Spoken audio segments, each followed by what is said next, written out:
In essence, there's nothing we can do, some say in Washington, other than enforce the law and just hope that good law enforcement every day of the week is going to save 33,000 lives. That is not logical. It is not tenable based upon the facts. And to me, it's unacceptable. So I'd ask the senator from Connecticut a very simple question. What are we asking people to do, members of the United States Senate, in the next couple of days? And ask him as well, are we asking members of the United States Senate to do something which is puts them in any risk beyond political risk?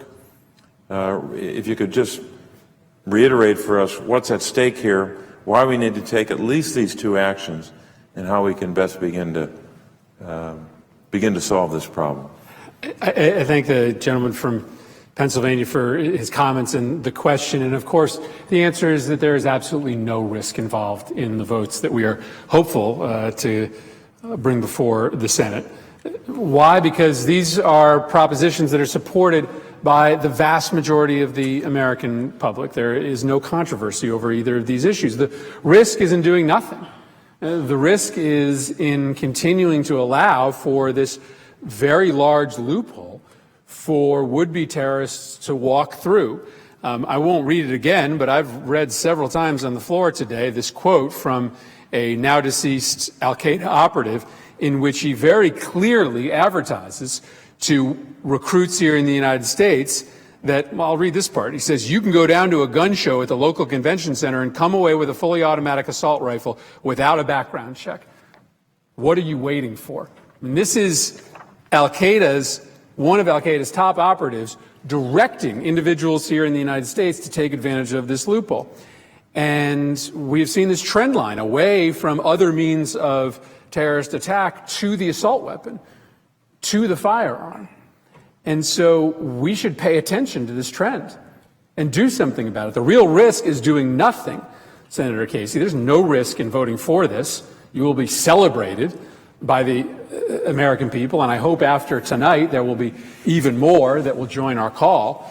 The real risk is in standing pat and allowing for ISIS to recruit straight in to the loophole that we have created. Think about what we are doing. We are selling guns to the enemy knowingly if we allow our set of laws today to persist. That's why we have to move forward and enact these common sense measures. With that, let me yield the floor for a question to Senator King, who's been great to be with us for the majority of this late evening, without losing my right to the floor. Well, I'd like to discuss with the senator and bring back to the point that we were discussing some 4 hours ago. It seems hard to believe it was 4 hours ago, but that this is really a national security discussion. This is really a national security discussion because of the changed nature of our adversaries and the changed strategy that they have for attacking us. But first, I want to go back to the Constitution. And purely by coincidence, I'm wearing today the Constitution. My daughter bought me this tie at the Library of Congress, and it is the handwritten version of the Constitution. You can see "We the People" in very large letters. Why are governments formed? Why are constitutions written? Going back to the earliest human societies, the fundamental function of bestowing power on a government is to protect you. Security is the fundamental, most sacred obligation of any government, and our framers recognize that because in the preamble to the Constitution, the heart of the document, why we're doing this, the framers were explaining to posterity, and two of the fundamental purposes, among several others, are to ensure domestic tranquility and provide for the common defense. The basic function of any government and the explicit function of our government. Now, here are three important dates: 1812, 2001, and 2016. 1812, because that was the last time an adversary violated our shores. That was when Washington was burned by the British. It was the last invasion of America until 2001. But 2001 and 1812 have some similarities because 2001 was in effect a foreign invasion. It was plotted abroad. It was planned abroad. And people came here from outside of our shores and attacked our country. Now, in response to that attack in 2001, we mobilized a number of resources. We developed ways of protecting our aircraft. We developed great intelligence ability to determine when people were plotting against us. And indeed, we sent our blood and treasure and young people to Afghanistan because it was a haven for terrorists. That was the reason we went there, and in fact are still there, to keep that country from becoming an incubator for terrorists to attack this country. We have been effective. We have been effective in preventing an attack on our country from abroad. So, as is always the case with warfare, our adversaries have developed a new strategy. And that's why the third date I mentioned is 2016.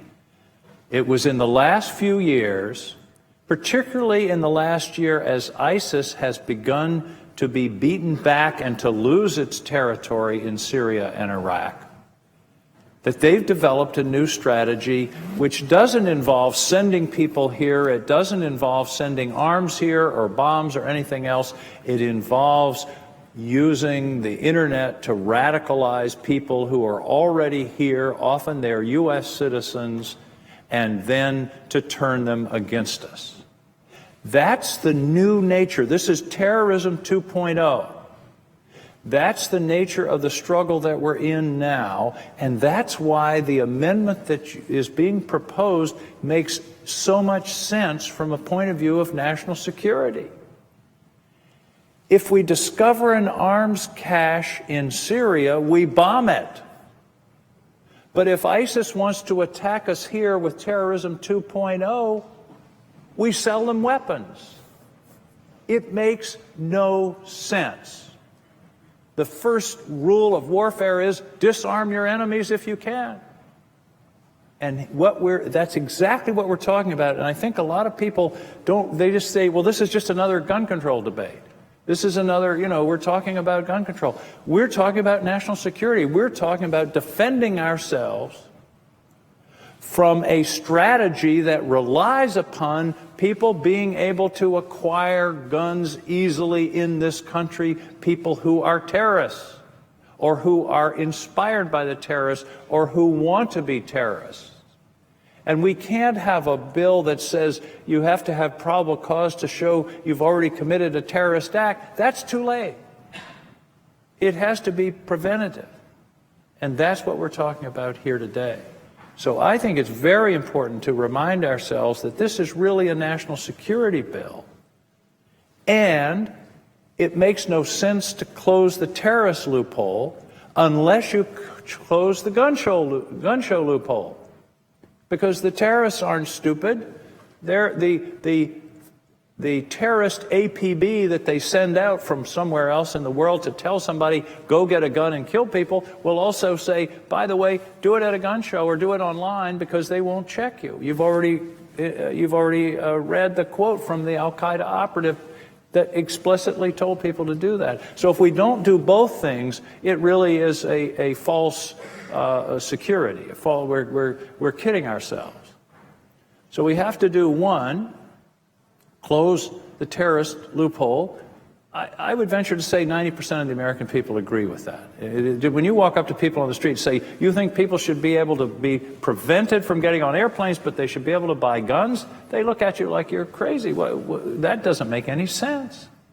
And yes, there are constitutional provisions built into the amendment that we're talking about that allow people who are wrongfully on that list have an opportunity to get off the list and to contest that that designation. So this isn't some kind of wholesale violation of the Second Amendment. This respects the Second Amendment and is based upon the premise that due process is available in this situation. But then we have to close the gun show loophole and the online loophole, because otherwise doing the first thing just isn't going to be effective.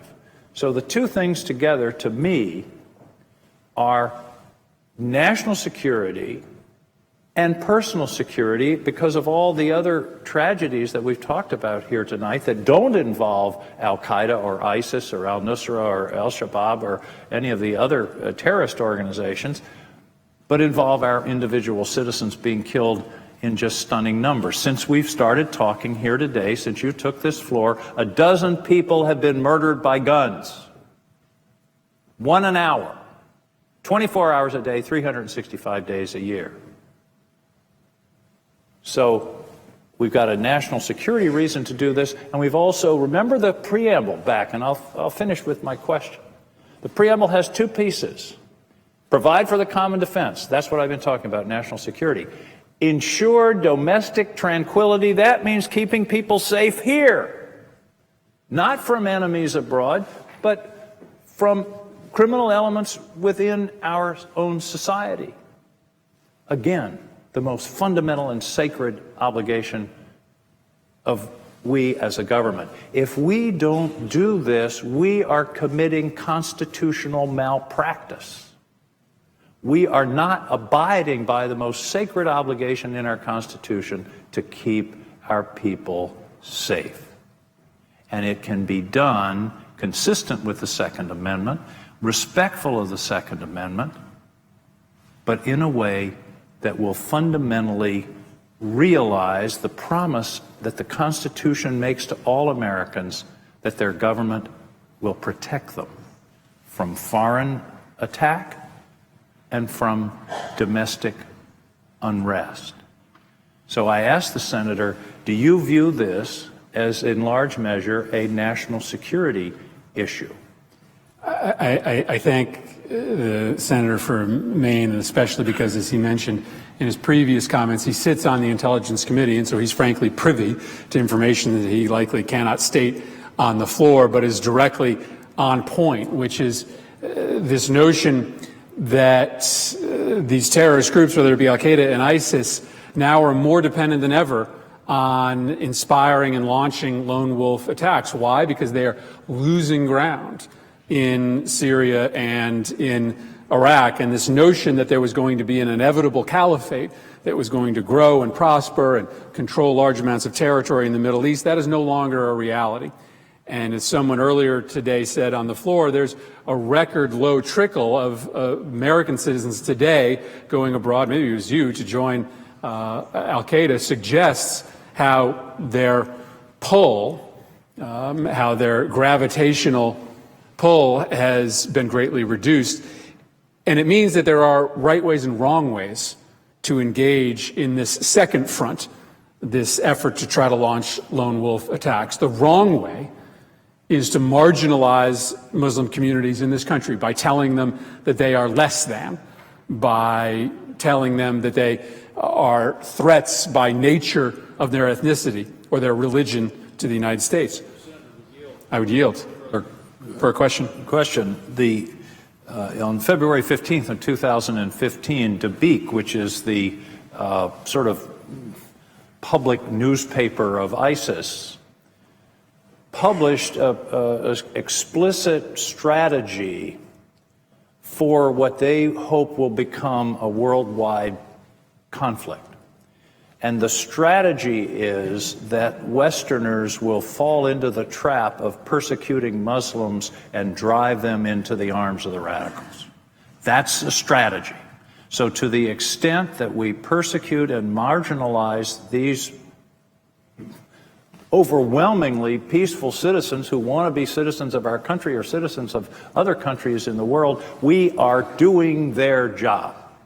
They said that's what we want to do, and indeed some people in our society have fallen into that trap and are doing it, and this is exactly what they want, because they want this to be a war between Islam and the West. And do we really want to radicalize 1.6 billion people and 3.3 million here in this country, the vast majority of whom want nothing more than what the rest of us want, which is to raise our families and live our lives and enjoy the benefits of this wonderful country? So I agree with the senator and would ask him if he concurs that if we're marginalizing people of any faith, then in this particular case, we're driving them into the arms of our adversaries. The name Dabiq itself, which is the name of the publication that this organization that ISIS sends to the rest of the world, is rooted in a spot that is representative to this terrorist group of the historic clash between East and West. And so the entire orthodoxy of ISIS is based in this idea that they can convince would-be converts that this is a fight between the Muslim faith and the Christian faith, which just again speaks to the fact that there are right ways and wrong ways to go about fulfilling the mission that you have articulated in the preamble to the Constitution. The wrong way is to blame these attacks on everyone who shares the Muslim faith. The right way is to target the very small subset of individuals of any faith that have connections to terrorist groups. And the good news is that because of a network of surveillance that we have endorsed, we can do much better than before in finding what individuals have had contact with terrorist groups. And when we find that out, it simply makes sense that we shouldn't sell them weapons. I thank the gentleman for his answers and for his leadership on this issue. I will just say, in yielding to Senator Durbin for a question, just personally, it has meant so much to me to have Senator Durbin on the floor for almost the entirety of the now 13 plus hours, as frankly a hero to those of us who showed up relatively late to this fight for justice on the issue of combating gun violence. I'm just so thankful to Senator Durbin for being here consistently with us, and I yield the floor to him for a question. I'd like to propose a question to the senator from Connecticut. Before I do, first I would like to thank the senator who is presiding at this early morning hour. Thank you, and your fellow senators who have made this possible, and special thanks to the staff. They've been thanked before, and they should be thanked again for their diligence and patience during this conversation and debate on the floor of the Senate, and a special thanks to the Pages, who stayed late tonight and will have stories to tell about that night in the Senate that went into the morning, and we were there. So you'll be able to tell those stories when you get back home to your families and friends. But it is an historic debate. It's an important debate, and it's one that will affect your lives and the lives of many people that you treasure on this earth. And we come to this floor at this early morning hour, 1:15 here in Washington, D.C., as the senator from Connecticut noted, more than 13 hours after he first took the floor, to discuss a critically important issue about the safety and security of America. When I think about what we're facing here, and it's been said by the senator from Maine, we're dealing with a new strategy by terrorists. I can remember the day on 9/11/2001 in a room just a few feet away, when a little after 9 o'clock in the morning, we quickly turned on a television to see that planes were crashing into the World Trade Center in New York.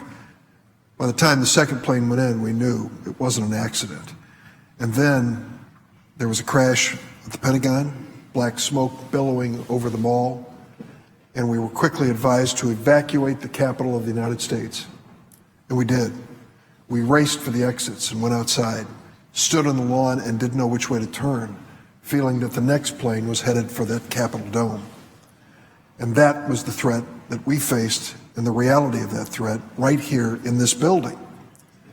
That some terrorist, unimaginable, some terrorist would use an airplane to attack us. That was the weapon. Well, it was a bitter lesson. 3,000 innocent Americans died, and we changed America. Osama bin Laden changed America. the way we went to the airport, when we arrived, how we arrived, what we carried, what we wore, became part of our defense of America. And for 15 years, it has become a routine. Our children and grandchildren have grown up with it. They couldn't imagine a day when you didn't go through security at an airport. But before 9/11, it virtually never happened, or if it did, it wasn't very reliable. What we're talking about is a new strategy, a new tactic by terrorists. And that's why this debate is about more than just this horrible tragedy at Orlando. It's about a pattern that is emerging of those who are radicalized and marginalized, who turn to guns that they can buy legally in the United States to threaten us. How serious are these guns? I made a mistake in an earlier meeting of calling it an automatic weapon. The weapon that was found to have been taken in by this man in Orlando is a semi-automatic weapon. The difference, of course, is an automatic weapon. You hold the trigger, and it bursts all of the cartridges in your magazine, as many as you have. Semi-automatic, you literally have to pull the trigger each time. But let me give you an idea what that meant in the early morning hours at Pulse nightclub in Orlando. A brief video was uploaded to Snapchat by one of the victims, Amanda Elvire. It was the last video she ever shot because she died. What the early moments of the massacre sounded like came through on the Snapchat video. A frantic drumbeat of shots, 17 or more shots in 9 seconds. One shot per trigger pull in a continual barrage. Today, the FBI told us there were hundreds of shots fired. So when we talk about a potential terrorist with a gun, it is a terrorist with the capacity to kill hundreds of people. That is the new tactic. And that's why this conversation is not just about Second Amendment in theory. It's about keeping America safe in fact from the new wave of terrorism. When the senator from Connecticut took the floor, it was for 2 reasons. We've said them and should say them again. To make sure that if someone is suspected to be a terrorist, they cannot legally purchase a weapon in America. And particularly not this kind of weapon that could create such carnage and kill so many innocent people. And secondly, that this terrorist, once realizing he's stopped by the legal process, can't go to the extraordinary process of going to a gun show. I've been by these gun shows in the armories and gymnasiums across Illinois, and they all come piling in to show their weapons and sell their weapons. And people buy them in bulk, and rarely, in some states, in Indiana, for example, no background check. You want to buy more than one Glock pistol? How much money do you have? You want to fill up the trunk of your car and take them into the city of Chicago, which is exactly what happens? Be my guest at the Northern Indiana gun shows. And of course, now the internet is another source. So are we so certain of the security of America that we're not going to protect our families and our friends and the people we love from the next attack, from the next would-be terrorist? I don't know if this man in Orlando was truly associated with a terrorist organization. The investigation's underway.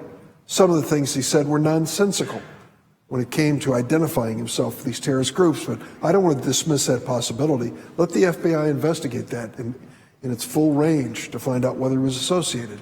But then who is the next one? And will the next one have access to some weapon that can kill so many innocent people at once? That is what this conversation's all about. It isn't about some age-old debate on the floor of the Senate. It's about the new world we live in.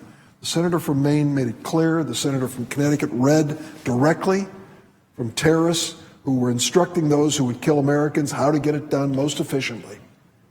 That's what we're trying to stop. That is what this is all about. It'll be great if at the end of this, we not only get these amendments called, but maybe even a bipartisan agreement on stopping terrorists from buying guns in America to threaten innocent people in Orlando, in Connecticut, in Illinois, in Maine, in New Jersey. So I would close by first thanking you, Senator Murphy, and Senator Booker, who has been your stalwart supporter and friend throughout this debate. I believe he has tried to stand by you literally throughout.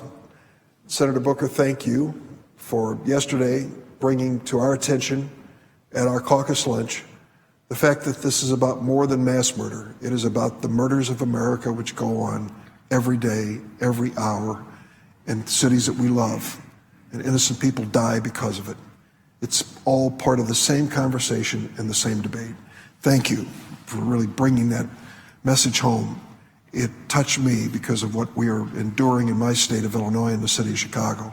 And Senator Murphy, it's been a long day, and here we are on a new day. And I hope it is a new day for our country, a new day when we start looking seriously at putting an end to this gun violence and this carnage, and doing a smart, sensible, commonsensical thing to make sure that those who would be terrorists don't have access to the most lethal killer weapons available in gun stores and gun shows across America. And my close to you is a simple question. At the end of this battle, there are more to be fought, not just on this issue, but the issue of military weapons being sold to common populations. But let's save that for another day. And I just ask you in closing, what your feeling is as you've watched your colleagues give up their time during the course of yesterday and the early hours this morning in terms of the intensity of feeling, the stories that you've heard that I hope have inspired you as they have me. I thank Senator from Illinois and I thank Senator from Illinois, and I thank him for setting an example of how to speak truth to power in this body. We've talked over the course of this afternoon about the influence of special interests and how they have affected this debate. And there is simply no one in the United States Senate who, over a period of time, has ignored special interests and money and power and just done and said and fought for the right thing over and over again.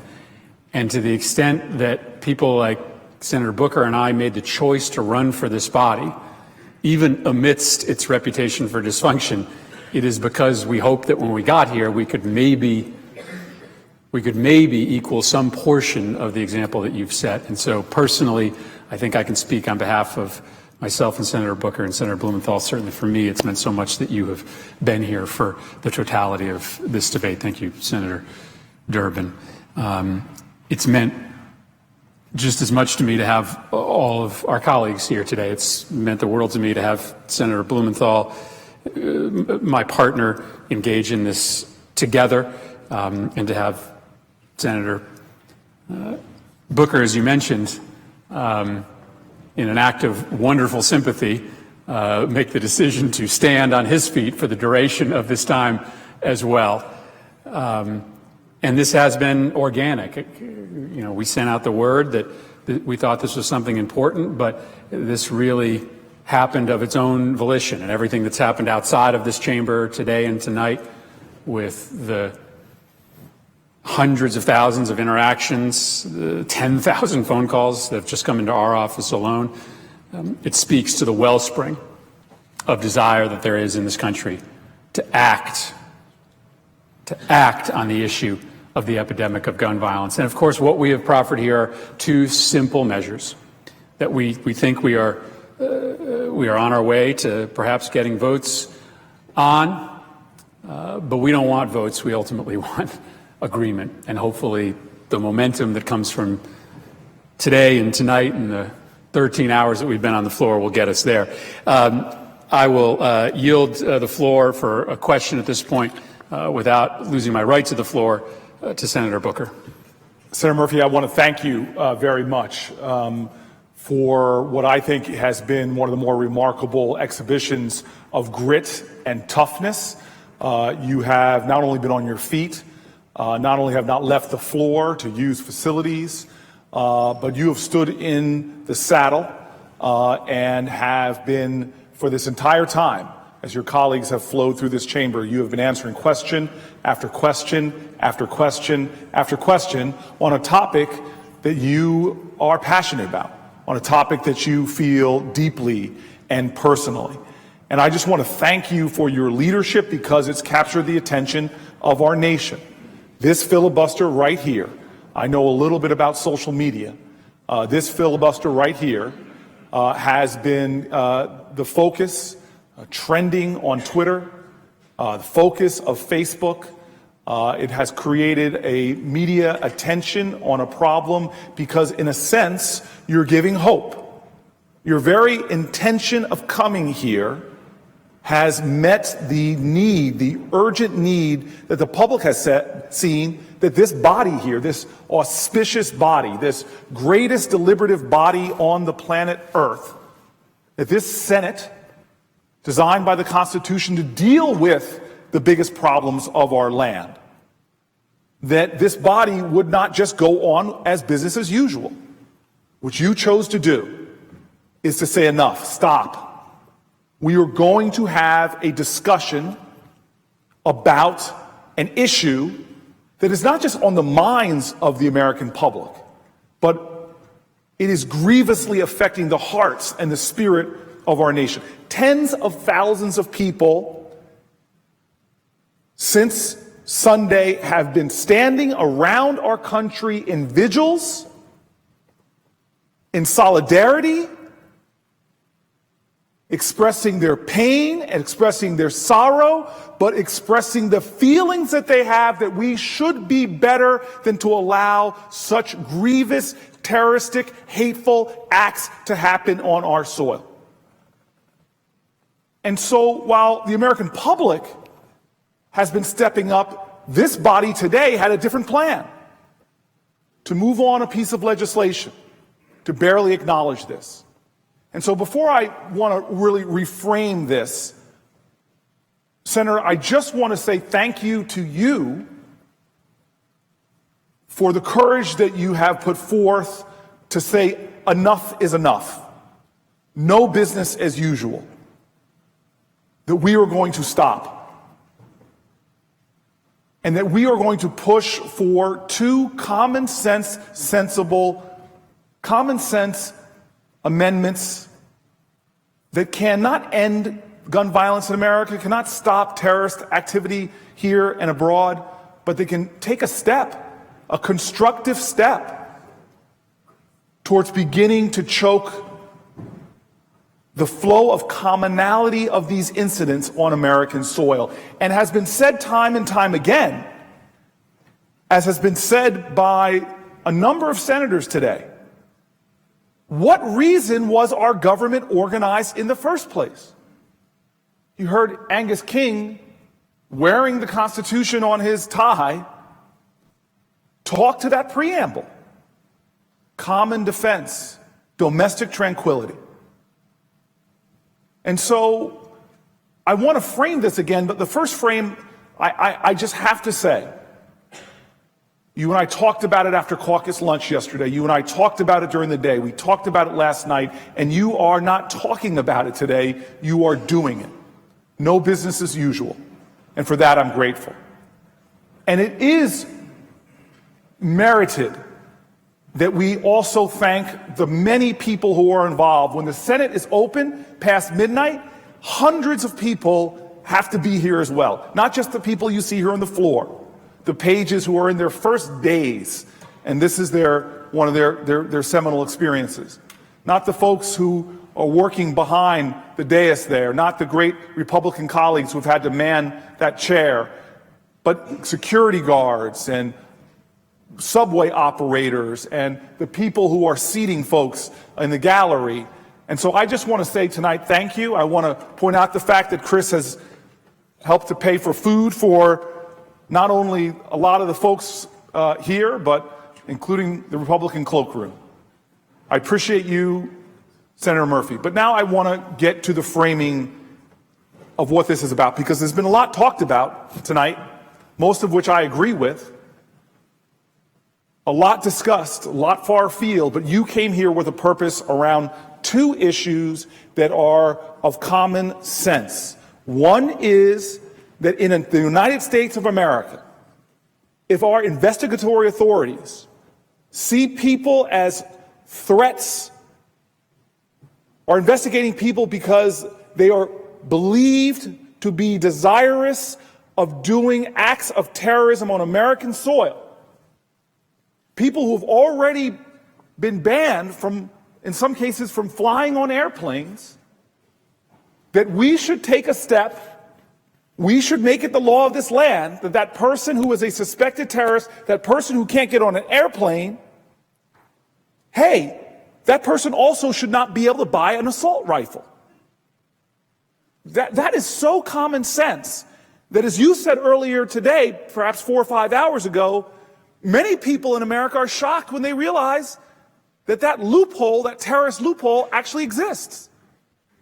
What you're fighting for, Senator Murphy, is not radical. It's not out of the box. It's common sense. And what's even more important is, in this day and age when partisanship does cripple this body from time to time on big issues, that this issue is actually not partisan. Study after study have shown, survey after survey, poll after poll says overwhelmingly Americans agree with this. In fact, overwhelmingly American gun owners, over 80%, say we need to close the terrorist loophole. In fact, NRA members, over 70%, say we should close the terrorist loophole.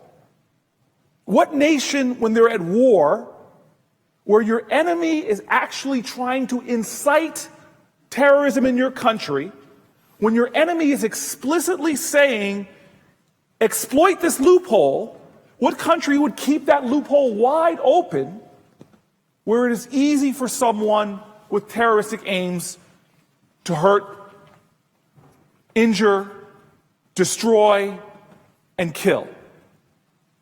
But you took it one step further, and I was happy this morning to work on an amendment with you that says you can't just close a terrorist loophole and leave open, as you called it hours ago, a back door for those terrorists to use. That means that if you do background checks, they need to be universal. Because if it's just the brick and mortar gun retailers, yeah, you go there, you're going to have to do a background check. And by the way, those background checks stop people every single year, not just people that may be suspected of terrorism. Frankly, they stop criminals. But we now know is that we as a nation have changed, where the buyers of weapons have migrated from the brick and mortar stores now to another market, often online or at gun shows. Unless we close those avenues for terrorists to use, they're going to use them. So very much common sense again. The second thing that you were saying today is, hey, we need to close the terrorist loophole and we need to make sure we're doing universal background checks. Now that's the reason we're here. The grit of a senator and the common sense of two amendments that are very critical. But I want to, for a moment, tell you what was perhaps the most touching time for me in this 13, 14 hours. And I went and actually checked the rules, and you can't acknowledge people that are in the gallery. But I have to say, tonight, they're not here now, so I'm not acknowledging anybody that's here, but your wife and child showed up. And when I heard you talk as a parent about the love of your child and how you did something that's so important for us as Americans. In fact, I think it's at the core of who we are, that this is what our country calls us to do, which is to take courageous steps of empathy and say, when other people's children are dying, that's not their problem. That it triggers empathy in me. I think about my own child. I think about my niece. I think about my nephew. I think about my family. You see, there's a privilege in this country that is a dangerous type of privilege. It is the type of privilege that says, if something is not happening to me personally, if a problem is not happening to me personally, then it's not a problem. It's not a problem if it's not happening to me personally. When that's contrary to what we say about ourselves as a country. The spirit of this country has always been we are all in this together. That we all do better when we all do better. That if there is injustice in our midst, affecting another family, another state, another neighborhood, then that's an injustice that's threatening the whole. Senator Murphy, this is one of your core values. It is expressed by great Americans. It was expressed by Martin Luther King in perhaps one of the greatest pieces of American literature, the letter from the Birmingham jail. This idea that if something's going on wrong in Connecticut, if a tragedy happens there, if children are murdered there, that's not Connecticut's problem. That's all of our problem. King said injustice anywhere is a threat to justice everywhere, that we are all caught in an inescapable network of mutuality, tied in a common garment of destiny. And so that's, to me, a core element of our nation. It's what our founders understood when they said that we're in this together. The very Declaration of Independence ends with a nod towards that interdependence, towards that interwoven nature. It was said by our founders on the Declaration of Independence, right at the end, that in order for this nation to work, we must be there for each other. We must care about each other. We must invest ourselves in each other. That if an injustice happens to my brother or my sister, it's affecting me. That Declaration of Independence ends with those words. We mutually pledge to each other our lives, our fortunes, and our sacred honor. And so now we see these tragedies. And I don't want to believe that we're becoming numb to them, that we see them as some distant reality and not as a personal attack, because when you attack one American, you attack us all. And when you have an avenue where you can make a difference to preserve and protect life and you do not claim it, to me, that is a sin. There's a great writer, a great thinker, a Nobel laureate, who once said that, to the effect, he said, the opposite of love is not hate, it's indifference. The opposite of love is not just hate, it's inaction. Lack of caring, lack of compassion. And so what gets me upset about this issue is that we have common sense tools that has been enumerated by wise colleagues of mine who have legal scholars in our caucus who understand clearly there is no absolute right when it comes to freedom of speech. That even, has been quoted many times, the majority opinion in the Heller case, there's no absolute right to bear arms. Has been said by multiple senators, just closing the terrorist loophole doesn't infringe the rights of any American to bear arms, of any American sportsman, any American seeking self-defense. That this is just saying that, hey, if you're someone who is believed to be a terrorist, you should not be able to purchase a gun. If you're somebody on that no-fly list, you should not be able to purchase a gun. And by the way, even that, as you've pointed out, there should be due process so that if you have to grieve that, there's a process for which you to grieve you being on that no-fly list. And so, for me, when I see your child come here to listen to her father, when I see parents, many of my colleagues have children,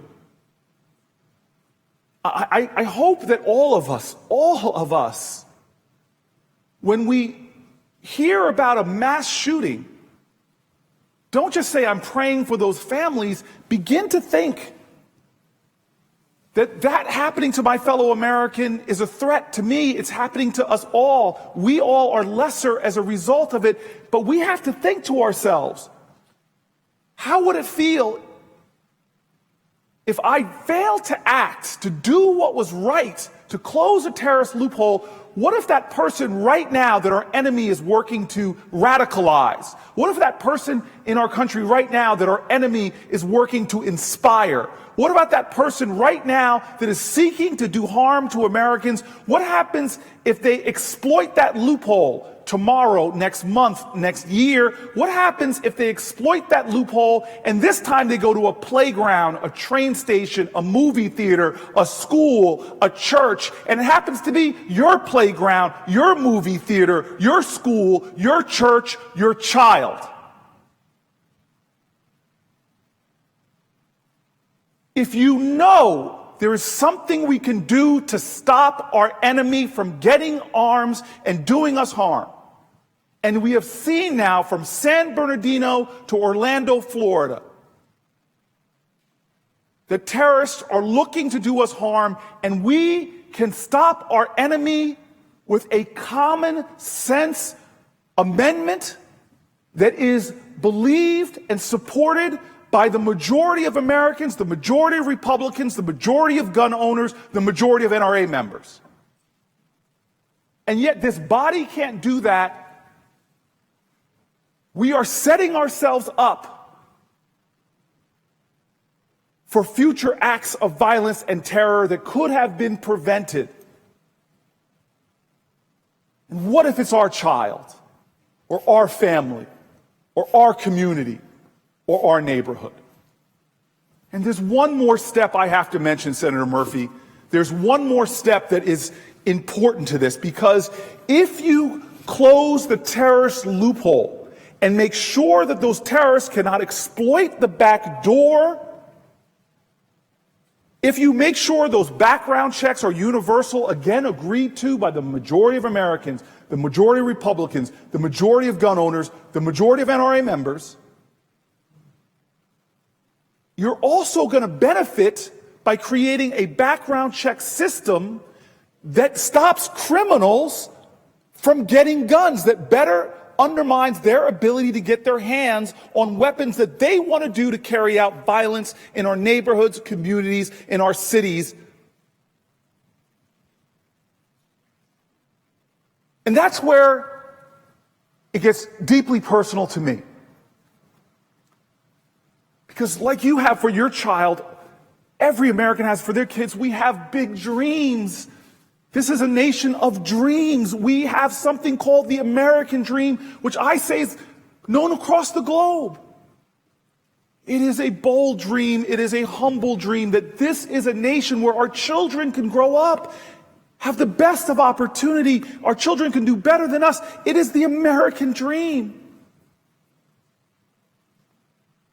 But the challenge I see with American reality, where we have such liberal access to weapons by people who are criminals, what that has resulted in, I have seen it myself, is so many children taken, killed, murdered, time and time again, every day, every hour. Time and time again, another dream destroyed, another dream devastated, another dream murdered. And that is something that is not just words to me. I have seen it across my state. In our cities, on street corners, where we have set up shrines with candles and teddy bears, marking the place after place, street after street, where children have been murdered. I have stood on too many street corners looking down at bodies. 13-year-olds, 14-year-olds, 15-year-olds, 16-year-olds murdered in our nation with a regularity that was not seen in wars past. I've been to funerals with parents begging us to do something about the violence in our country. I've seen children that are living but yet live with trauma and stress because they hear gunshots too much in their neighborhoods. We have the power to stop this. And we can't assume that these problems are not ours. Langston Hughes said it so poetically, there is a dream in this land with its back against the wall. To save the dream for one, we must save the dream for all. How many of our children's dreams must be destroyed by gun violence before we do the common sense things that we agree on to begin to shrink those numbers?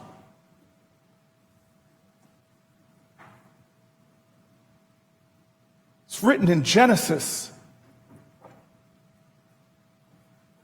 And Joseph's brothers see him approaching with murder in their eyes. It said that they said, "Here cometh the dreamer, let us slay him and see what becomes of his dreams." We have lost so many have been slain. But the dream of America can't die. There are people that want to take it from us. They want to inject it with fear and hate. The dream of our country cannot die. There are rules and loopholes that allow madmen and terrorists and criminals to get their hands on assault weapons. We cannot let the dream of our country die and be dashed and be killed. We can do something about it, and it is unacceptable when you have the power to do nothing. And so we, elected to this body, caretakers of that dream, the torch of the light, of the hope, of the promise of this country that still attracts so many, where hundreds of millions in our nation believe, where so many outside of our nation believe, we must make sure that we form a more perfect union, where we see that unfinished business, that work to be done, where we answer the call of our citizenry. So I return to where I began.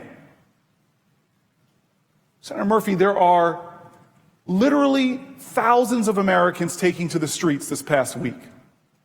I saw them in New Jersey, read about them in California and Florida. I see them in Washington, D.C., here in our nation's capital. And today I'm proud that you decided that that dream was worth fighting for, that the call of our nation had to be answered, that that dream demanded something more than business as usual.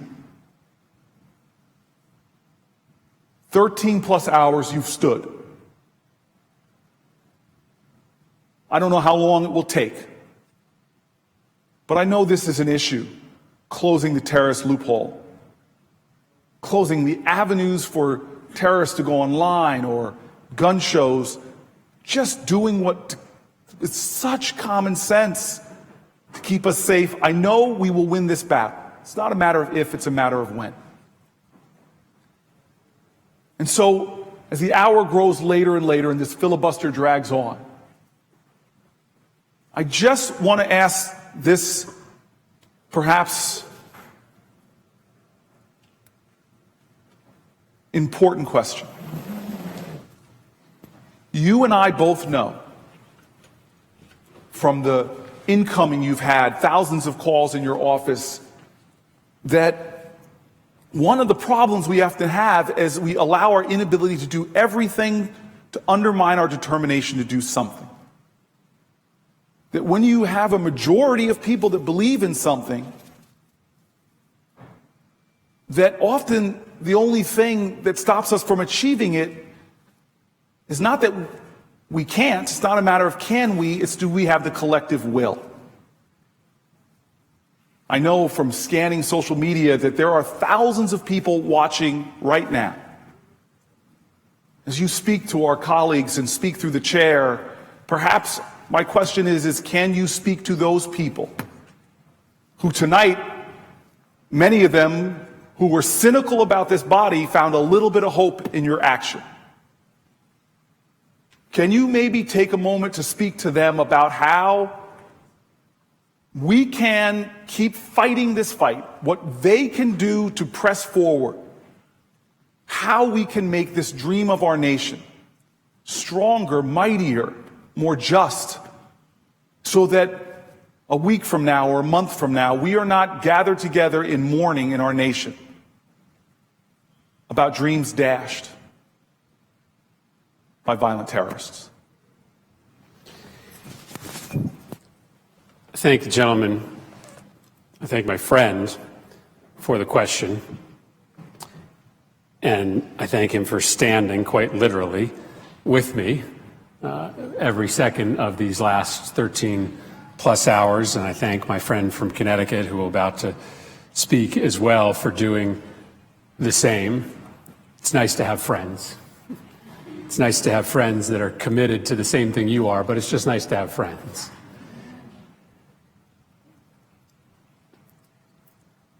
It doesn't have to be like this. It doesn't have to be like this. I know there's so many things in this country that we accept as inevitable and true and unchangeable.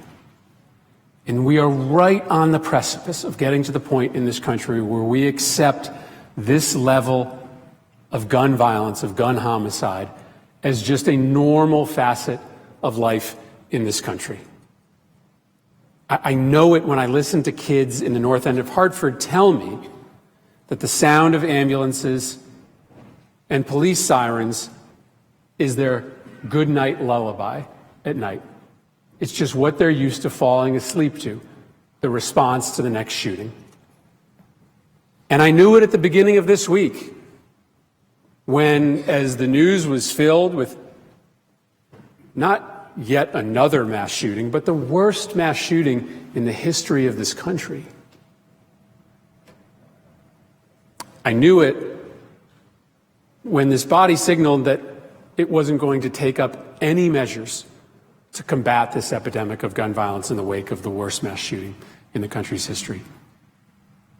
It has felt recently like we are right on the precipice of accepting this as the new normal in this country. And listen, all we're doing tonight is standing here and talking. We're asking for a vote, and I think, as I'll speak to in a moment, that we've gotten to a place in which we are going to get votes on these important amendments. But all we're doing here is talking.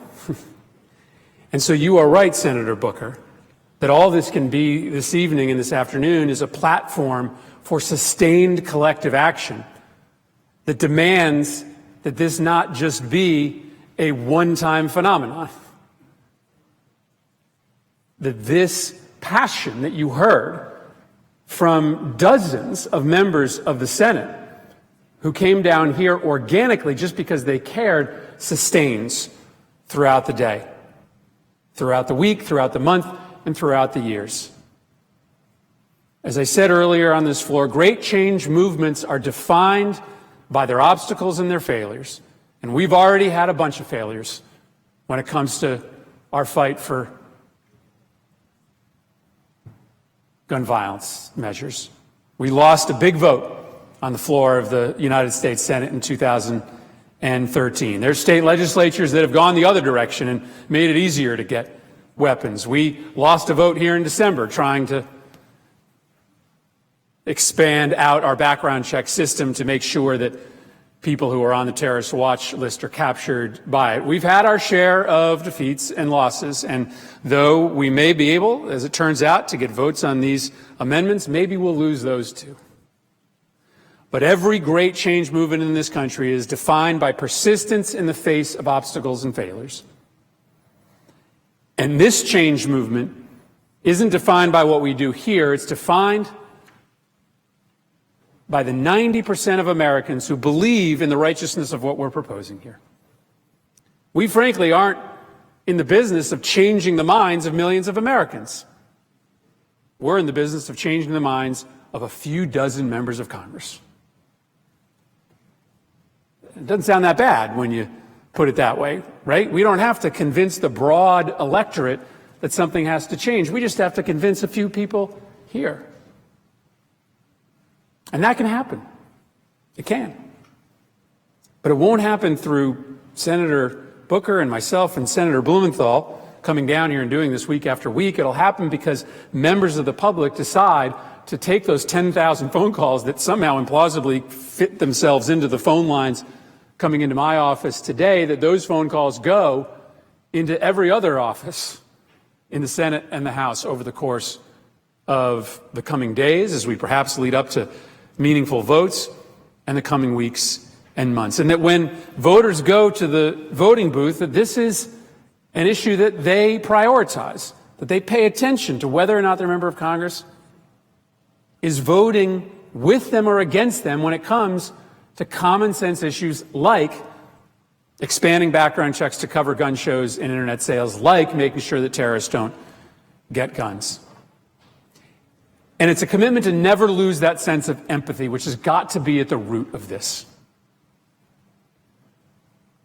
Luis Velma was 22 years old when he was shot and killed late Saturday night in Orlando in the largest mass shooting in American history.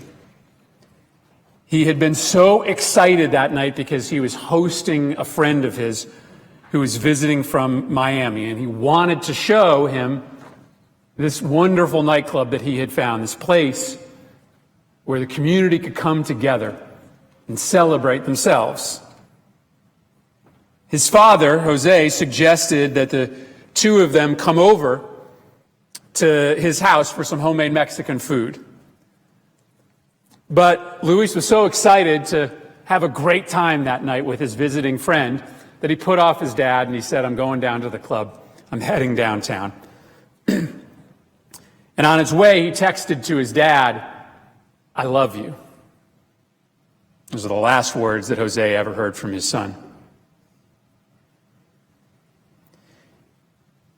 His family said that he went to the club that night to dance. Oh, and he can dance and get down, a family friend said. Yes, he can. He was born in Florida, but he loved the Mexican national football team. He adored his family, and he liked to play tricks on his younger brother. He was a huge Harry Potter fan. And guess what? He had a job at Universal Studios. He worked on the Harry Potter ride. That was a big deal to Luis.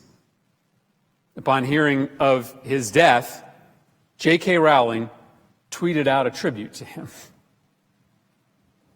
His job at Universal was a passion for him because he loved Harry Potter, but it also was paying for his education. He was studying to be a physical therapy assistant at Seminole State College.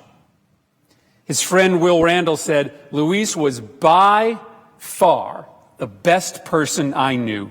He inherently made us all better people by simply existing around us. Part of him will always live on in every good decision that I make." How could this happen to someone so kind? Kelly Genner, a friend, mourned on Facebook. How could this happen to anyone? In December of 2015, Jonathan Aranda was shot and killed in the morning hours of December 8th in New Haven, Connecticut. He was 19 years old. He had just graduated from Eli Whitney Technical High School in Hamden, Connecticut. In a statement, the superintendent of the schools talked about the devastation in the entire educational community for the loss of this beautiful young man. His cousin said he was hardworking, he was well-liked, he worked at Brook and Whittle, a packaging company in Guilford. He was getting out of work, he had stopped at a friend's house to talk about cars, and then, bam, this senseless act of violence happened. His friend said that he was quick to lend a hand when he needed help. He wouldn't ask for anything in return. He worked the third shift, and he came home, and then he helped his friends and his family. His sister, his younger sister, said that he was a humble and loving person, and he never picked fights. A very likable kid said his cousin Edgar Garcia. He didn't have a problem with anybody. Luis Vilma was 22 years old when he was killed on Saturday night on the worst mass shooting in the history of this country. And that shooting has gotten a lot of publicity, and it's prompted us to come down to this floor and demand change. But nobody in this country knows about Jonathan Aranda. He was killed in December of last year on the streets of New Haven, and his family and friends and his educational community mourned for him, but he didn't make headlines. And the 80 others that day on December 8th who died didn't make headlines either, but their deaths are just as meaningful, just as impactful, and just as unacceptable as the 50 people who died late on Saturday night, early Sunday morning in Orlando. It doesn't have to be like this. And that's why we have come to the floor this evening. I'm going to turn the floor over to Senator Blumenthal in a moment. Or actually, I'm going to turn the floor over to Senator Booker for some comments, and then to Senator Blumenthal. But let me just finish these remarks by talking about the families in Sandy Hook. Senator Booker was talking about courageous acts of empathy. I think it's a wonderful turn of phrase. And think about the courageous act of empathy inherent in the decision made by the families of those murdered in Sandy Hook to come to the United States Congress and argue in 2013, and then again in 2014 and 2015 and 2016, for background checks. Because if you know the facts of the case in Sandy Hook, background checks on sales at gun shows or with respect to online sales wouldn't have mattered in that case, because that sale was done with a background check. To the families of Sandy Hook, what would matter much more is a ban on military-style assault weapons, like the kind that was used to kill every single kid that was shot in Sandy Hook, or a ban on high-capacity magazines. Let me tell you this, there are kids that survived that shooting because the shooter fumbled when he went to reload, and a handful of kids snuck out. But because he was using 30-round magazines, he only had to reload a handful of times.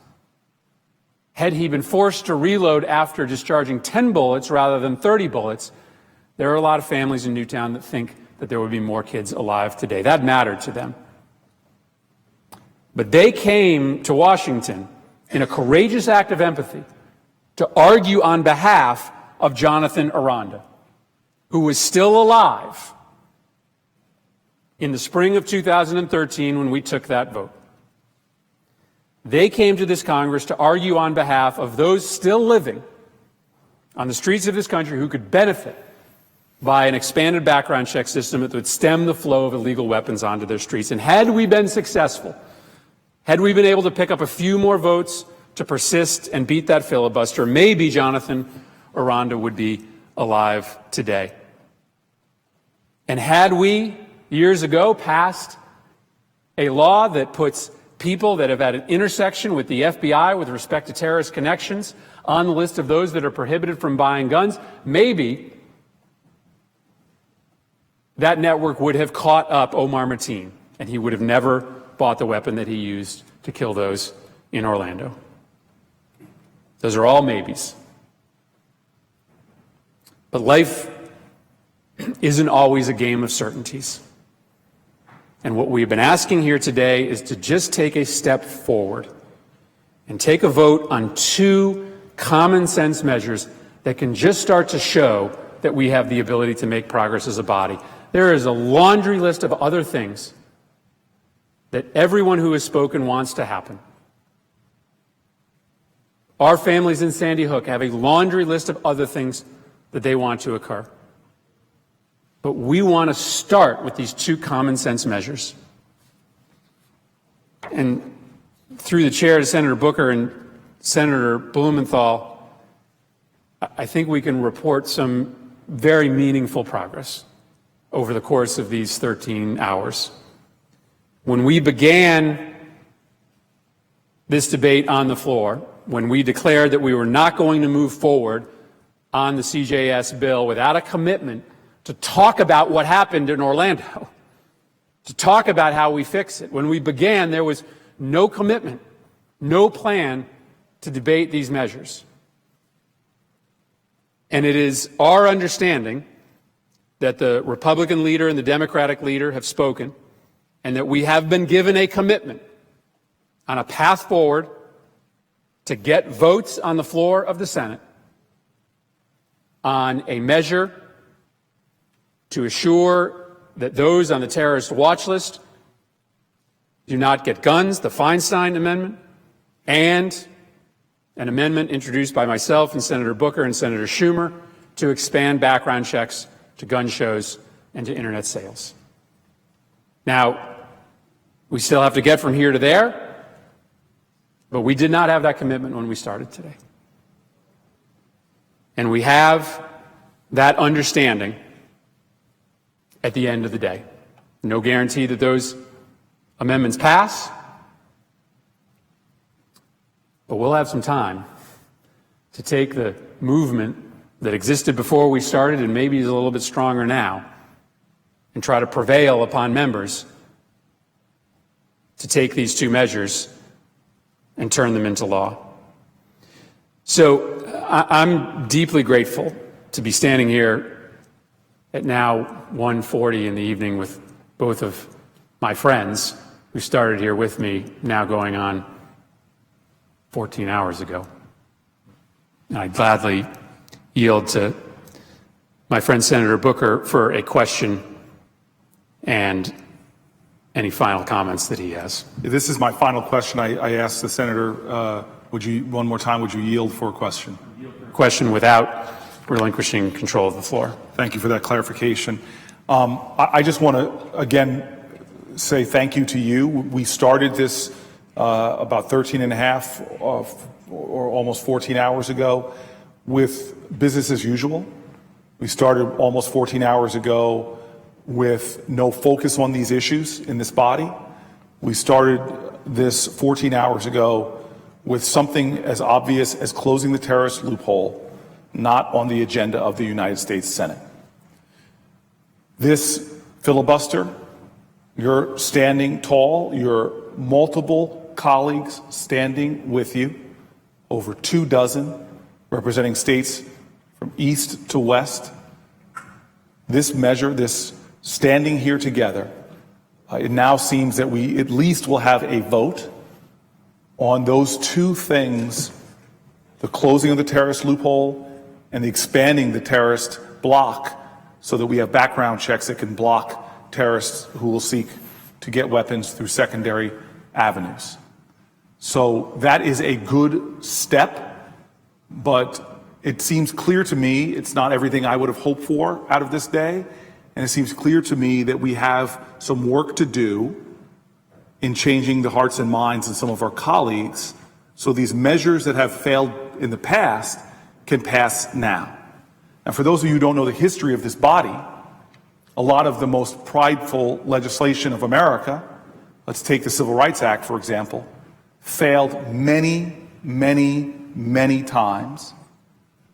But those who kept fighting and didn't give up or didn't give in to cynicism were able to bring that measure to the fore. This has happened with many pieces of legislation, from the abolishing of slavery to a woman's right to vote.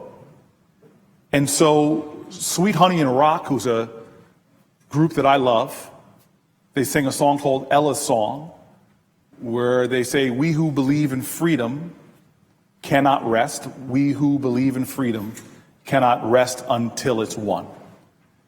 And so my hope is that this filibuster, now going into its 14th hour, didn't just win a vote on these two amendments, didn't just stop business as usual, didn't just get a chance to have a final determination, at least on these two amendments, but that it helped to do something else, Senator Murphy. My hope is that it helped to push back on cynicism, which I think cynicism is a refuge for cowards.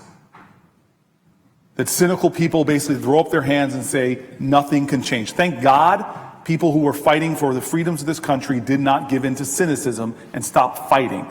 Thank God those who were cynical about government, who had reason, to be cynical about government, didn't fall into that trap of cynicism, didn't take that refuge for cowards, and kept fighting in this body for so much of the legislation we now take for granted, from workers' rights to the rights of immigrants. And so my hope, Senator Murphy, if I can express it to you, is that not only will we fight to win the vote on these two amendments, one by Dianne Feinstein on closing the terrorist loophole, and the other authored by you, me, and Senator Schumer, to expand background checks. My hope is that this filibuster did not just get those a vote, but will mobilize and engage more people to reach out to their senators. I really appreciate the fact that your office got 10,000 calls. I appreciate the fact that your effort has been trending on social media, but that's nothing calling you, who already support this, and not reaching out to senators who are deliberating over whether to support this or not. We are all here because folks not only didn't take that refuge for cowards of cynicism, that toxic spiritual state that debilitates us from being agents of change, but we're also here not just because of people who shunned cynicism, but people who embraced love. And by love, I use that word very purposefully. Love of country, patriotism, necessitates loving your countrymen and women. And if you love your countrymen and women, you don't just tolerate them. I think that is kind of a cynical aspiration for this country, that will be a nation of tolerance, just stomaching each other's right to be different. If we are a nation of love, love doesn't just stomach somebody's right to be different. Love actually sees the truth of who we are. We each have value, we each have worth, we each have merit, that we need each other, that we're interwoven in each other's destiny, and that if there's injustice facing you, it affects me, and I have to work to correct that. I'm here. Senator Blumenthal's here. Senator Murphy's here. All the people who are working here, we're here because of this conspiracy of love of folks who didn't just take care of themselves and their families. They got engaged in their country. They got engaged in their communities, in their neighborhoods. They did for others. They served. They volunteered. They sacrificed. So we're on another inflection point in American history, with the worst mass murder in our country's history. You cannot control always what happens to you, but you can control your response to it. Let our response to this hate-filled act be love. Let our response from this terroristic act seeking to scare us be courage. Let us in the days ahead act with love and courage, as demonstrated by our engagement with our political system, pressing, pushing, letting our representatives be heard from in this body, that we want them to support common sense closing of the terrorist loophole and expanding that with background checks that shut off the back door for terrorists to exploit, to get assault weapons, to do repeats of what we saw. With that kind of courage, with that kind of love, our enemies do not win. We do. With that kind of courage, that kind of love, we don't stumble, we don't stop, we don't hesitate, equivocate, or retreat. We advance this country towards its highest ideals, that we will be a nation with liberty and justice for all, where all families, from inner city communities to suburban, from rural to urban, all communities enjoy safety, security, strength, and prosperity. And so with that, I ask that question. Senator Murphy, do you agree that this has not just achieved the first step of stopping business as usual, of letting this body go on, but actually getting two measures that were not on this agenda until this action began? Do you believe that that's not enough? That thousands of people watching, people on social media now, we need to get more engagement to begin, as you said earlier, not to change the hearts and minds of all of America. Frankly, most of America is with us. but to start focusing on those senators that will be deliberating over the coming hours, maybe days, about these specific pieces of legislation. I thank the senator. This is an important start, but it is not sufficient. What is unacceptable is to do nothing. What would have been unacceptable is to spend this entire week on legislative business that was irrelevant to the epidemic of gun violence that has been made more real than ever by the tragedy in Orlando. And so I thank the senator for helping us convene our colleagues over the course of 14 some odd hours. I think we can report having made progress, but certainly not enough. I would yield for a question to my friend Senator Blumenthal, who has been here on the floor with us for the entirety of this time, who's been standing with me. Frankly, I've been standing with him as my senior senator in this fight since December of 2012. I'd yield to him for a question without relinquishing control of the floor. Thank you, Senator Murphy, and I join in thanking all of the staff who have worked over this day and into the night and now into the next day at great personal sacrifice and at great benefit to the United States Senate. And I want to thank my colleague, Senator Booker, for his eloquence, his perseverance and dedication to this cause, and of course, Senator Murphy for his courage and strength in this cause that brings us here today, tonight, tomorrow, and in the days ahead, because this experience is, as he has said, only the next step. And this legislation is only a next step. We've talked a lot in great and some of it very powerful and compelling terms about what's at stake here. Certainly the reason that we're here has to do with the deadliest mass shooting in the history of the United States. But the numbers are important. Numbers are cold, hard, and stark. 49 people were killed in that single attack in Orlando, but in an ordinary day in America, dozens of people are shot without any notice. Not a headline. Barely a mention. Certainly no speeches on the floor of the United States Senate. The fact is that gun homicides are a common cause of death in our nation, the greatest, strongest nation in the history of the world, killing about as many people as car crashes, and in direct contrast to the experience of other countries, where, for example, in Poland and England, only about 1 out of every 1 million people die in a gun homicide, which is about as often as an American dies in an agricultural accident or falling from a ladder. These numbers come from an article in the New York Times of just a few days ago, June 13th, which I asked to be entered in the record if there's no objection, Mr. President. I asked the gentleman to withdraw that request. Which I will offer at another time. Thank you. The point is here that we can do something about those numbers. We can reduce them. We can save lives if we adopt common sense, sensible measures such as are going to be debated specifically and given a vote in the United States Senate as a result of our saying, our colleagues and the three of us saying, no more business as usual. Enough is enough. Let's listen to the American people. There is a consensus The poll numbers show 90% of the American people think we should have background checks. The majority of gun owners.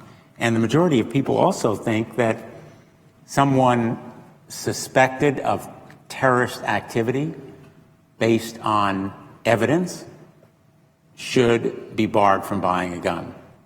That's a national consensus as well, and makes good common sense. If we are at war with ISIS, and we are, we should stop ISIS-inspired or supported terrorists in this country from buying guns.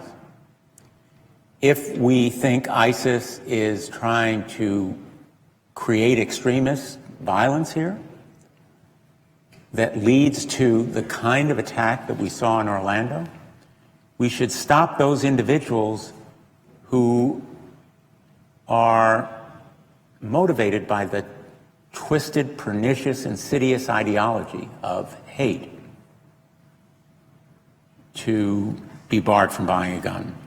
These determinations are not made on speculation. They're based on evidence and fact under the measure that we have proposed. And they provide due process for someone to have his name removed if that determination is made in error, that he's on a list, or that he is barred from buying a gun.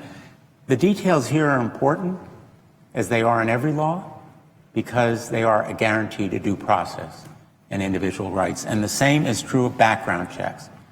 Somebody who is mistakenly on the NICS list should have that name removed. But these facts are important. Evidence is critical. That's what is involved in these measures, which are a start. Laws work when they are enforced. We know they work in Connecticut because there was a 40% reduction in some crimes in the wake of the permit to purchase laws passed in 1994. That study was recently done by researchers at Johns Hopkins University and the University of California, Berkeley, saying to those doubters or skeptics, the permit to purchase laws passed in Connecticut in 1994 actually were a huge success for public safety. My colleague from Connecticut has cited other evidence that shows laws work when they are enforced. And national laws are important because Connecticut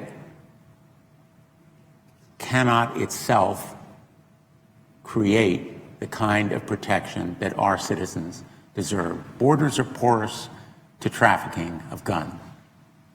Guns have no respect for state boundaries, nor do the traffickers. And so we need national laws to protect the citizens of every state. We are here because there is a national consensus in favor of those laws. And we know that we have an obligation and a historic opportunity to be change makers here in this body. The American people want change. On both sides of the political aisle, we know that voters want Washington to change. They want the political system to change. They want our laws to change. And they want the system of public financing to change so that the public interest, not special interests, will prevail. Other measures surely should be sought. The repeal of the unique immunity and shield from accountability that gun makers have. The inability of a protective order to protect against domestic abusers that have guns. The absence of laws to protect against straw purchasers and illegal trafficking. There ought to be national laws, again, that provide those protections. And of course, even for licensed firearms dealers, a person whose background check is not completed within 72 hours can still buy a gun, even though if the background check had been completed, he would have been barred. And that is the reason that in Charleston, South Carolina, 9 people were murdered by Dylan Roof, who obtained that gun even though he was, in effect, legally barred from buying a gun because the background check was not completed within 72 hours. There are many more steps that need to be taken. Even with the passage of measures that we are advocating today, there is no single solution. And we are only at the beginning of the effort to pass these measures. But we have at least changed this debate. We have changed the context of this consideration. And the reason is that Senator Murphy has shown the leadership that he has done. We are grateful to him for it, and we will continue this fight together. And so my question generally to my colleague from Connecticut is, how should we close tonight? And aren't you glad there be no more questions? Thank you for the final question, Senator Blumenthal. Let me reiterate my thanks to everyone who has persisted this evening, for all of our colleagues who have come down to the floor to join in this exercise, again, to all of the staff and the pages who indeed just showed up a week ago, for standing with us and for their commitment to public service. To those who sat in the chair, having done that for an overnight session or two, I know that it's not exactly how you plan to spend your Wednesday evening, and most importantly to Senator Booker for standing with me, quite literally, since 11:20 this morning, and to Senator Blumenthal for being a perpetual friend and partner. I woke up this morning determined to make sure that this wasn't going to be a lost week. And I have been furious since those days following Sandy Hook. I've been so angry that this Congress has mustered absolutely no response to mass shooting after mass shooting and city after city that is plagued by gun violence, such that the children who grow up in the east end of Bridgeport or the north end of Hartford live through stress and trauma that affects their brains in irreparable ways. And I'm embarrassed that it took me so long to become a convert to this issue.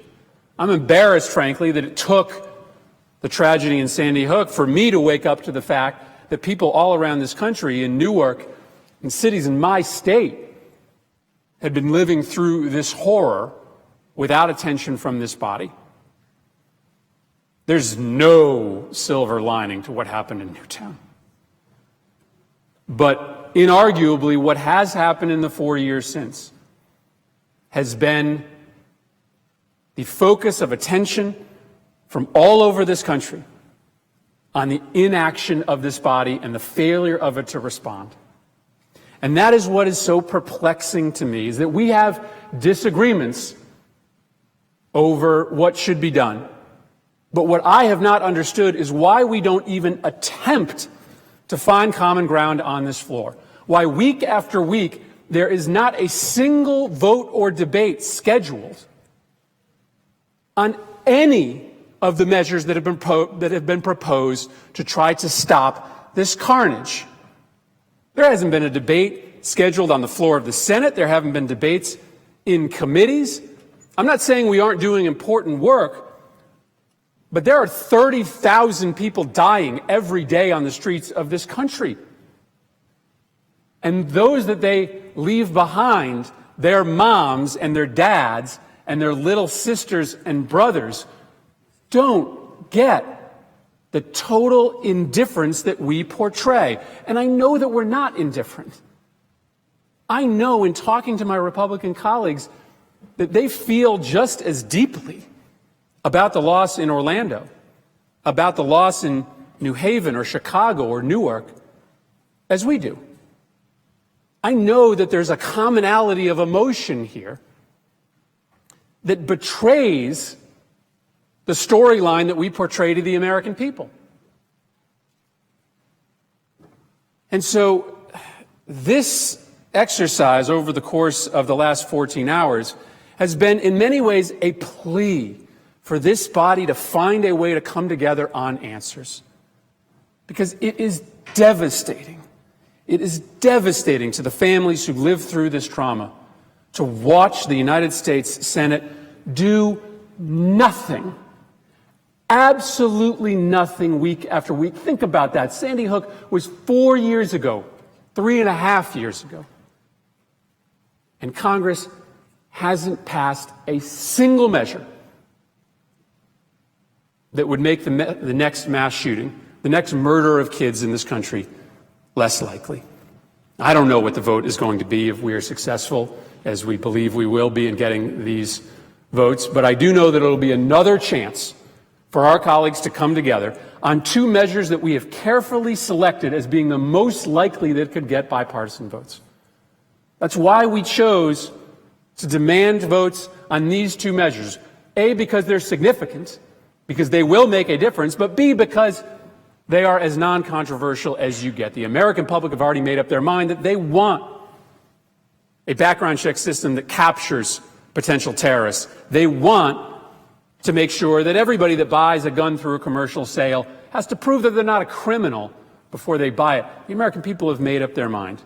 And so we chose to ask for the two least controversial provisions possible that still will do a world of good. And I'm glad that we are on a path to get those votes. It is a necessary but insufficient response to the carnage that we witness in this country every single day. This is personal to all of us. Senator Kaine said it well earlier tonight, that we have scar tissue.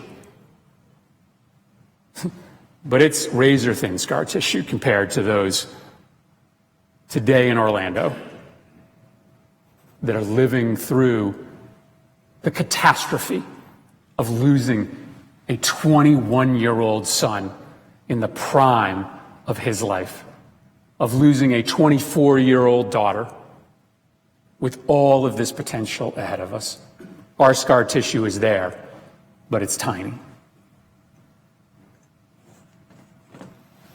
Mr. President, I want to close by telling a story that I told during my first speech on the floor of the United States Senate. I want to introduce you to Dylan Christopher Jack Hockley, who in this picture is age 6. According to just about everybody who knew him, it was impossible not to fall in love with Dylan Hockley if you met him. He loved video games, he loved jumping on the trampoline, watching movies, he loved munching garlic bread, he had dimples, he had blue eyes, he had this really mischievous little grin. You can see it here wearing one of his favorite shirts. His beaming smile, it would light up almost any room that he was in. He loved to cuddle, he loved to play tag every single morning at the bus stop with the neighbors. He liked to watch movie, he loved the color purple, he loved seeing the moon. And he loved eating his favorite foods, especially chocolate. He was so proud that he was learning how to read, and he'd bring a new book every day home. He most importantly adored his big brother Jake, who was his best friend and his role model. Dylan's mom, Nicole, who has been a champion in the cause of ending gun violence in this country, always thought that Dylan was, in her words, quote, a bit special, a bit different. She said that he was late to develop speech. He was late to learn how to crawl. There was always a little something about him. You couldn't put your finger on it, she said. He liked bland foods. He only wanted plain spaghetti. He had a habit of flapping his arms when he got excited. He would put his hands over his ears when he heard loud noises. He was diagnosed with autism. But as his father points out, autism is a spectrum, and it has many different facets to him. Dylan loved repetition, and he'd watch his favorite movies over and over and over again, the Gruffalo, Wall-E, and he'd find a particular portion of that movie that he loved, and he'd watch that portion. He'd rewind, he'd watch it, he'd rewind, and he'd watch it. His laugh when he watched those favorite portions was infectious. Dylan was struggling with autism as a student at Sandy Hook Elementary School. But he was a special, special boy who was going to turn into a special, special young man. He idolized his brother Jake, but he idolized someone else as well. He idolized a woman named Anne Marie Murphy. Anne Marie Murphy was his special education teacher and his personal aide. And over the course of the beginning of his first grade year, they formed a bond, a deep, deep bond that is often hard to form for kids with autism like Dylan. Their bond was so tight that he had a picture of her on the refrigerator along with his class. And every day when he'd walk by the refrigerator, he would point to the picture and say, "There's my class, and there's Mrs. Murphy." It meant something to him to have that relationship. And he loved going to school in large part because he knew he had someone there who loved him back. As Senator Booker has talked about the expectations that we should have for each other, that expectation of deep, passionate love for each other, Dylan and Anne Marie Murphy had it. Senator Blumenthal and I got to Sandy Hook Elementary School after most of the families had come to realize that their loved ones weren't coming back, that their little boys and girls were probably lying on the floor of those classrooms. And we still saw and heard things that I think we both wish we didn't hear and see.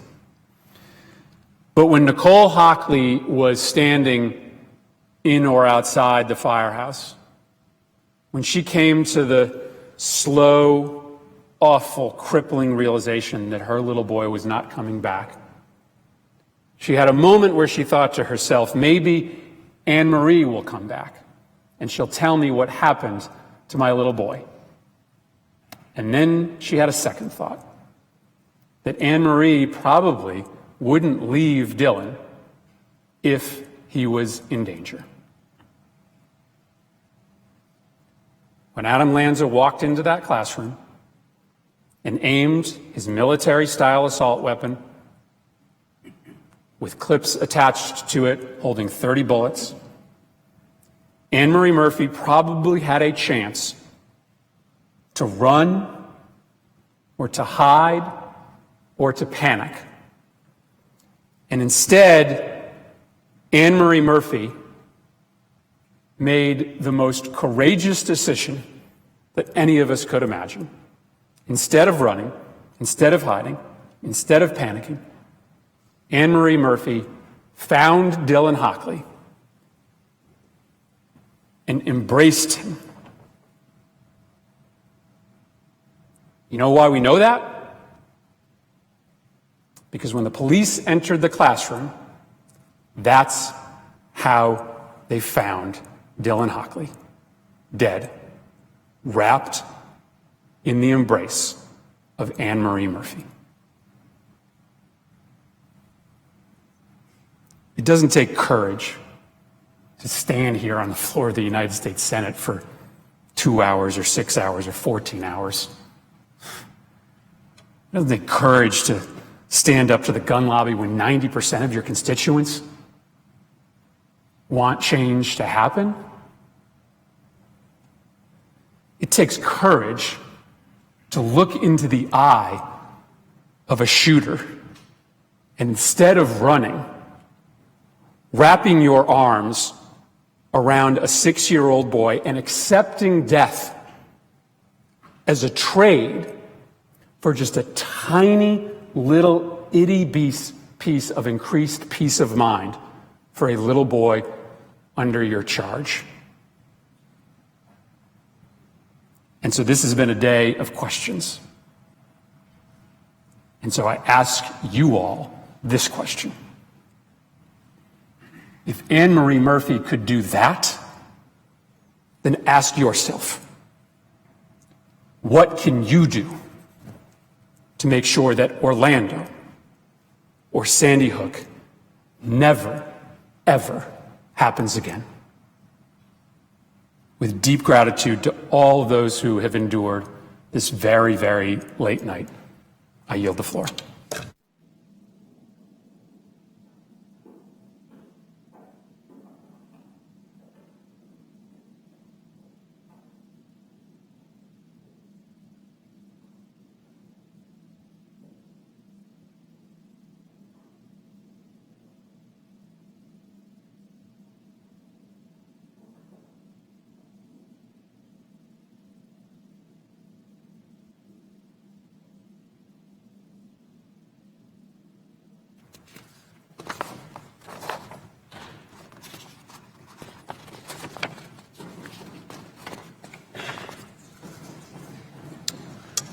Mr. President,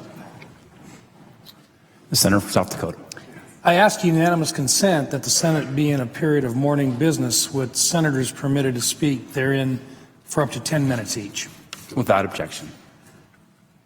Mr. President, I have 9 unanimous consent requests for committees to meet during today's session of the Senate. They have the approval of the majority and minority leaders.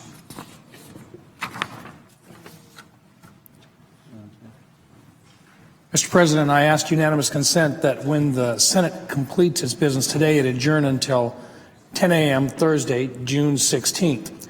Following the prayer and pledge, the morning hour be deemed expired, the journal of proceedings be approved to date, and the time for the 2 leaders be reserved for their use later in the day. Finally, that following leader remarks, the Senate resume consideration of H.R. 2578. Is there objection? Without objection. If there is no further business to come before the Senate, I ask that it stand adjourned under the previous order. The Senate stands adjourned until 10 a.m. this morning.